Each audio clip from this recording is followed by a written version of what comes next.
Kalian tahu rumusan kedudukan bahasa Indonesia? Siapa yang tahu pengertian kedudukan bahasa Indonesia? Mungkin kedudukan bahasa Indonesia terbagi menjadi dua. Apa sih contoh kedudukan bahasa Indonesia? Nah, itu dari jelasnya kita lanjut ke materi. Bismillahirrahmanirrahim. Assalamualaikum warahmatullahi wabarakatuh.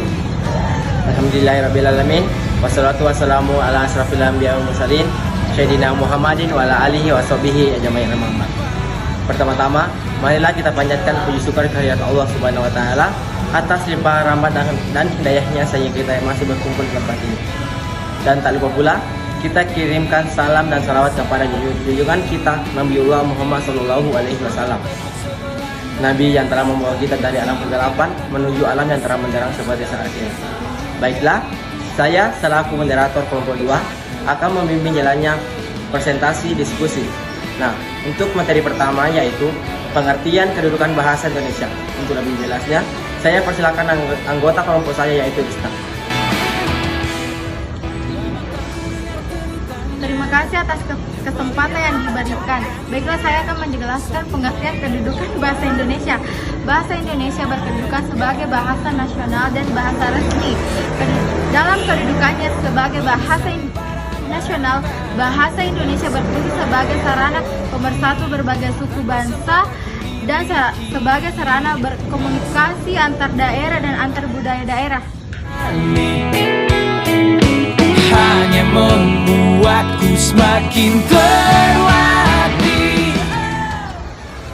Nah, untuk materi kedua yaitu kedudukan bahasa Indonesia terbagi atas dua, yaitu yang pertama, kedudukan bahasa Indonesia sebagai bahasa resmi, dan yang kedua, kedudukan bahasa Indonesia sebagai bahasa nasional.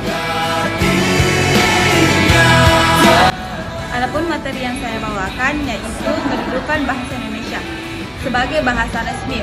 1. Bahasa resmi kenegaraan. 2. Bahasa pengantar dalam dunia pendidikan. 3. Alat penghubung pada tingkat nasional serta kepentingan pemerintah. 4. Alat pengembang kebudayaan, ilmu pengetahuan dan teknologi. Bahasa Indonesia sebagai bahasa nasional. Yang pertama, lambang kebanggaan nasional. Yang kedua, lambang identitas nasional. Yang ketiga, sebagai alat pemersatu berbagai ragam masyarakat yang berbeda latar belakang, sosial, budaya, dan bahasanya. Dan yang keempat, alat perhubungan antar budaya daerah.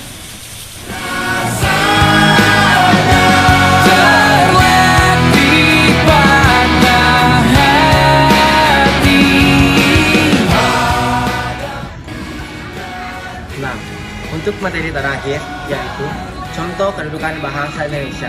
Nah, untuk lebih jelasnya, saya persilakan teman saya untuk memaparkan materinya.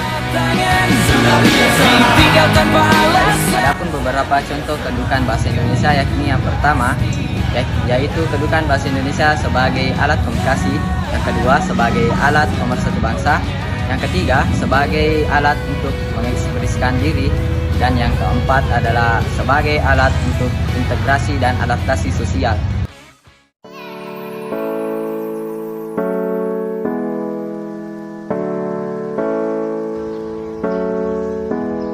Nah, itulah materi dari kelompok 2. Sekian dan terima kasih. Bye.